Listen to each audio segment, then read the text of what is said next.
আমি হঠাৎ ভিডিও দেখতে দেখতে এই দাদার ভিডিওটা চোখে আসে, সামনে পড়ে। তো সামনে পড়ার পর দেখছি যে যে ঠাকুরের ছবিগুলো পড়ে আছে রাস্তার পাশে নোংরায়। তো উনি কি করছে, সেই ছবিগুলোকে তুললো, তুলে কি সুন্দর করে মুছে যত্ন করে, যে দেখতেই পাচ্ছ যত্ন করে সেগুলোকে তুলে নিল। আর যে এই ঠাকুরগুলোকে ফেলে দিয়েছে নোংরার ভিতরে, তাদেরকেই বলছি যে তারা কি করে পারলো, যে ঠাকুরগুলোকে, এত ঠাকুর ভক্ত যারা, অনেকেই ঠাকুর ভক্ত, প্রচুর ঠাকুর ভক্ত, তো তারা এগুলো কি করে ফেলে দিল রাস্তায়। অনেকে হয়তো ভাববে যে আমি ভিডিওটি করেছি যে আমি একজন হিন্দু হয়ে কেন মুসলিমদের নিয়ে ভিডিও করলাম। দেখো, এখানে আমার মতে কোনো জাতপাত নিয়ে আমি এখানে ভিডিও করছি না, কারণ আমার ভালো লাগলো, ওনার কাজগুলো দেখে আমার ভালো লাগলো যে আজকে অনেকে হিন্দুরা যে ঠাকুর ছবি সব ফেলে দিয়েছে রাস্তায়, আর উনি সেগুলোকে যত্ন করে তুলে নিল।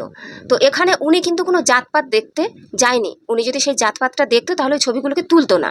আর আমিও এখানে কোনো জাতপাত নিয়ে কথা বলছি না, আমি শুধু বলছি যে যে মানুষ মানুষের মতো কাজ করে আর মানুষ হয়ে মানুষের পাশে দাঁড়ায়, সেই হলো প্রকৃত মানুষ। আর আমি সেটাই বলছি। অনেকে হয়তো আমাকে খারাপ মনে করবে, কিছু করার নেই, আমি যেটা সত্যি সেটাই আমি বললাম। আমি এই আঙ্কেলের ভিডিও দেখি, এই আঙ্কেলটা কত ভালো ভালো কাজ করে, আর আমার মধ্যেও যেন এগুলো আসে, আর আমি যাতে বড় হয়ে মানুষের পাশে দাঁড়াতে পারি।